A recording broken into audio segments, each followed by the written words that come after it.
Doctor Babasaheb Ambedkar यांचा आज महापरिनिर्वाण दिवस आहे. 6 डिसेंबर 1956 रोजी त्यांचं निधन झालं. आता डॉक्टर बाबासाहेब आंबेडकरांच्या बाबतीमध्ये 5 महत्त्वाच्या गोष्टी ज्या आपल्या सगळ्यांना माहिती असणं गरजेचं आहे. पहिली गोष्ट म्हणजे ते संविधान निर्माते म्हणण्यात आलेलं आहे.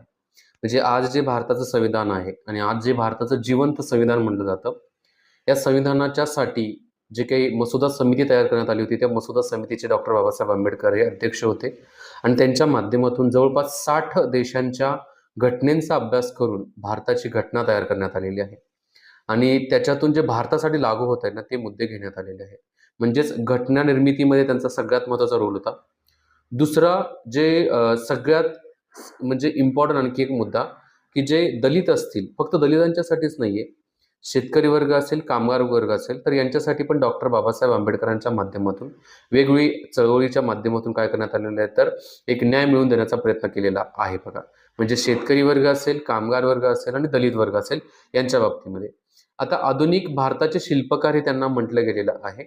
म्हणण्याचं कारण काय आहे, की सामाजिक, आर्थिक, राजकीय, न्यायविषयक या सगळ्या गोष्टींच्या मध्ये ते पारंगत होते आणि त्यांच्या माध्यमातून जे काही घेतलेलं ज्ञान जे होतं तर त्यांनी जे कोलंबिया युनिव्हर्सिटीमध्ये शिकलेलं ज्ञान असेल, लंडन स्कूल ऑफ इकॉनॉमिक्स जे आहे तिथून शिकलेलं जे ज्ञान आहे त्याचा वापर देशाच्या वेगवेगळ्या भागातील विकासासाठी करण्यात आला होता. वेगवेगळ्या जे मागासवर्गीय घटक आहेत त्यांना पुढे घेऊन जाण्यासाठी करण्यात आला होता. तिसरा मुद्दा म्हणण्यात आलेला आहे.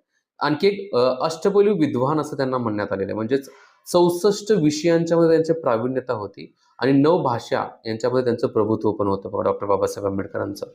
आणि पाचवा सगळ्यात महत्त्वाचं जे त्यांच्या बाबतीमध्ये म्हणण्यात आलेलं आहे, की एक चांगल्या प्रकारचे समाज सुधारक म्हणून त्यांच्याकडे बघितलं जात होतं आणि या समाज सुधारणेच्या दृष्टिकोनातूनच त्यांनी खूप अशा चळवळी केलेल्या आहेत. आणि त्याचबरोबर ज्या वेळेला ते भारताचे न्यायमंत्री होते, न्यायमंत्री असताना पण वेगवेगळ्या प्रकारच्या समाजाच्या जी उन्नतीसाठी वेगवेगळे काय करण्यात होतं त्यांच्या माध्यमातून स्टेप्स घेण्यात आले होते, त्यावेळी निर्णय घेण्यात आलेले होते. डॉक्टर बाबासाहेब आंबेडकरांच्या या ज्ञानाला बघूनच पंडित जवाहरलाल नेहरू यांच्या माध्यमातून भारताचे पहिले न्यायमंत्री म्हणून डॉक्टर बाबासाहेब आंबेडकरांची नियुक्ती करण्यात आलेली होती. तरी आंबेडकरांच्या बाबतीमधील काय तर सगळ्यात इम्पॉर्टंट माहिती आहे, की जी आपल्या सगळ्यांना माहिती असणं काहीतरी गरजेची आहे. अशा प्रकारच्या व्हिडिओसाठी चॅनलला सबस्क्राईब नक्की करा. जय हिंद मित्रांनो.